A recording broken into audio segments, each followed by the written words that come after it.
So in today's video, I'm gonna break down the main strategies that I've used to reach 1000 subscribers, 6000 hours of watch time, and 100,000 views on YouTube in 6 months. We're gonna dig through the analytics of my channel. I'm gonna show you the things that I consider you should apply to your channel also if you're trying to grow one. And in the meantime, I'm gonna show you also the dumb ideas that I had that I think you should totally avoid.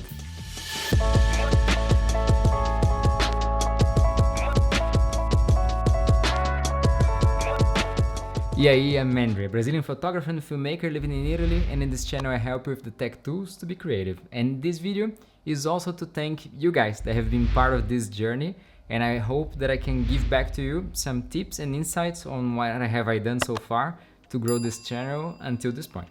So YouTube is not easy at all. It takes a lot of time and effort for you to grow a channel, but at least in my opinion right now is the platform that is the most rewarding one. The one in which if you really put time and effort to create some really good content, you really have chances of being seen, being watched.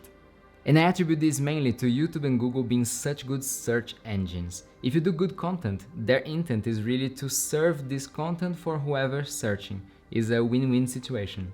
But more on this later, let's see some numbers. During this time, I reached 1000 subscribers, 6000 hours of watch time, and 100,000-ish views on the channel. Now this number is famous in the YouTube community not because it's round, but because this is the amount of subscribers that YouTube requests of you for you to be able to monetize your channel. Meaning that only after the 1000 subscribers and 4000 hours of watch time in the last 365 days, you can gain something from your videos. So let's dive in and see some do's and don'ts that apply to any area, any niche. They're not in a specific order, but the last one is the most important of all. So if I were you, I would definitely stick to the end.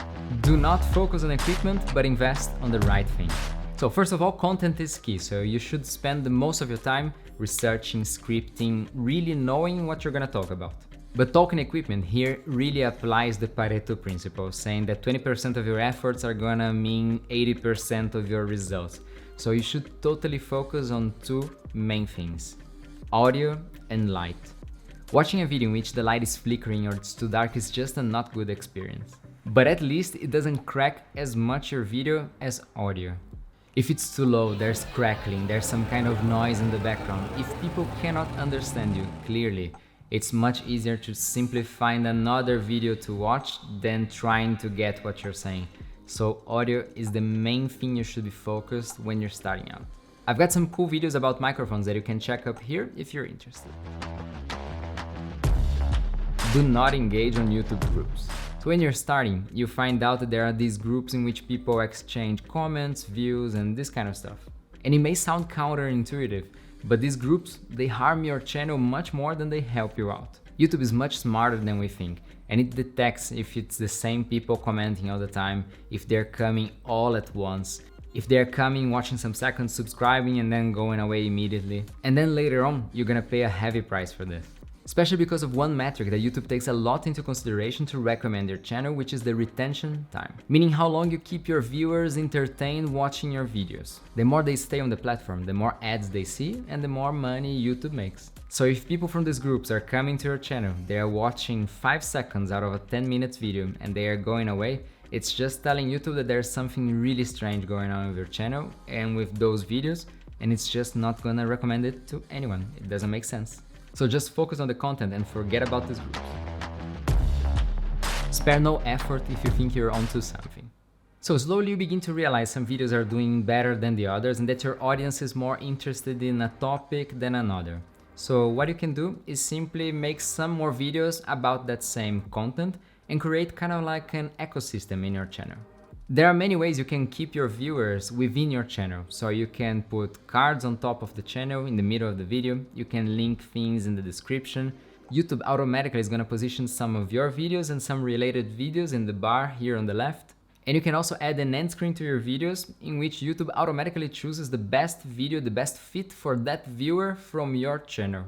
So it's perfect. So if you have to invest something to make a second version and improved of some video, if you need people, if you need some gear, if you need something, do it. Think of it as an investment for the future of your channel, and people really realize when they see that someone is putting that a little bit more effort than the average. Surf the trends, but know how to surf.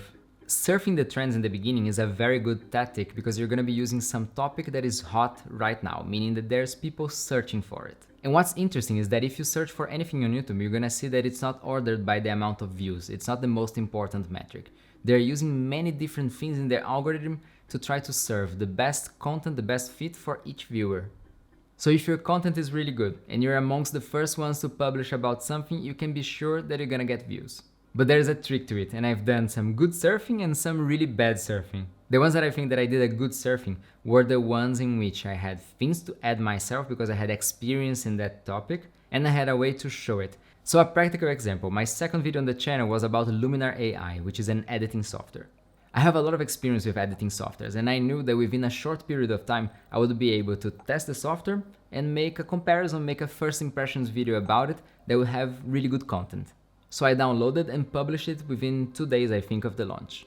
And even having only 40 or 50 subscribers at the time, this video reached more than 3,000 views, which was crazy at the time. And I managed to repeat the same thing with other softwares, with features from softwares that I knew a lot about. But, and then comes the bad part of it. I wanted to have also some product reviews on the channel. And I started reviewing some products that I already own, but I tried to do also the trend surfing about products that I did not have in my hands. They were just released. Like for example, the Samsung S21 when it was released, or the Sony A1. And in these cases, I thought I had the experience enough to talk about it because I had always used Samsung before. I do own a Sony camera, so I could compare with the features and everything. But the problem is, for products mainly, usually by the time they announce some new product, a lot of YouTubers had the product already on their hands and they have already a video to post about it. So in that moment, I'm posting a video in which I do not have the product in my hands and a bunch of other people do have it. So actually, when someone opens my video, they get frustrated about it. And I think they feel like I've tricked them into wasting their time beginning to watch my video when they could have been watching a real review from someone else. So I think these kind of videos, they hurt more my channel than help out. And I could prove this by seeing the amount of subscribers I got from these videos, which was almost nothing. Don't care about the views, or better, do it this way. So you won't see many views from the start, so you have to just critique yourself, ask some friends, and move on to the next video.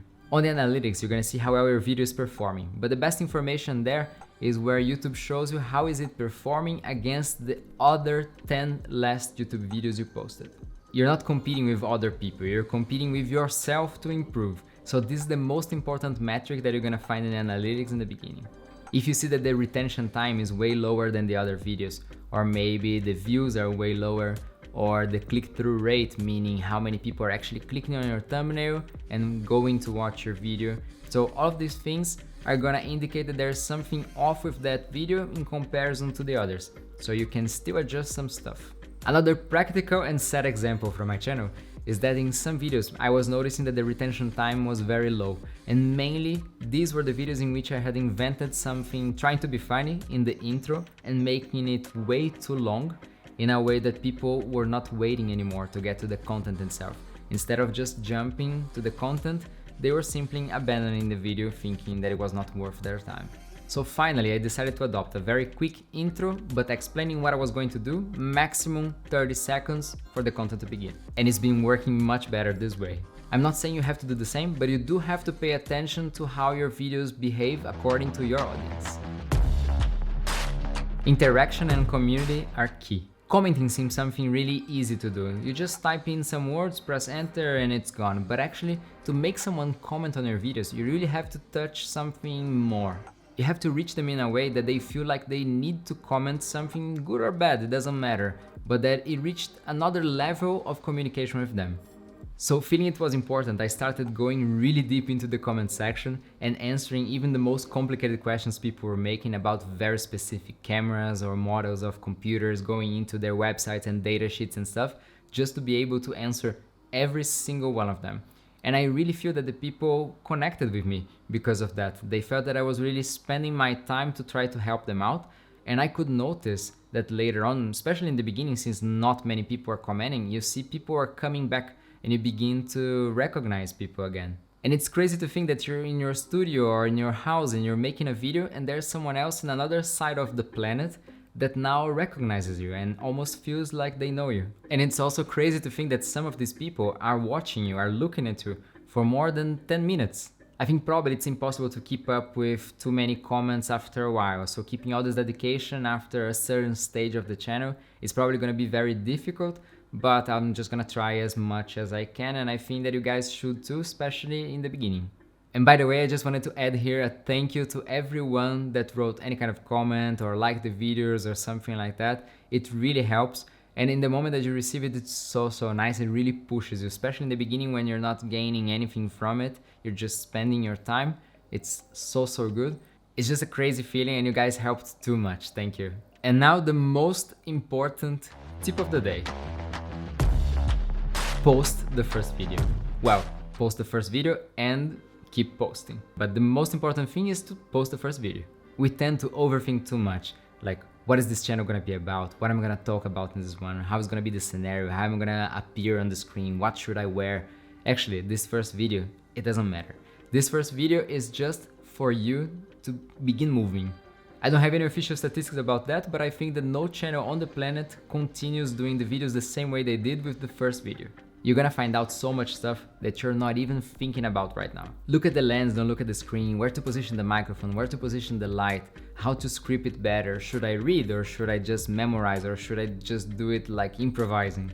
Which topic should I cover first, how should I edit this, which music to use, thumbnails, titles. It just feels like it's too much, but the thing is, it doesn't matter. You just have to pass by this first stage one time, and then you're gonna feel much more comfortable, and then you're gonna tackle one thing at a time. For the next video, you're gonna see what was the biggest problem for you in the first one and tackle that and try to make it better. And just keep doing it. With practice, you're gonna do everything better next time. And if you pay attention to one of the things, this is gonna have a jump of quality. And then you keep doing it until you feel comfortable that your overall performance is very good. Alright guys, I wish you all luck in the world. If you have any comments, questions or suggestions of videos about this topic, please write it in the comment section below. And if you don't follow me on Instagram yet, please do so. Like this you can see the backstage of these videos that I create and much more information about YouTube and tech in general. So I'll see you in the next video. Ciao ciao!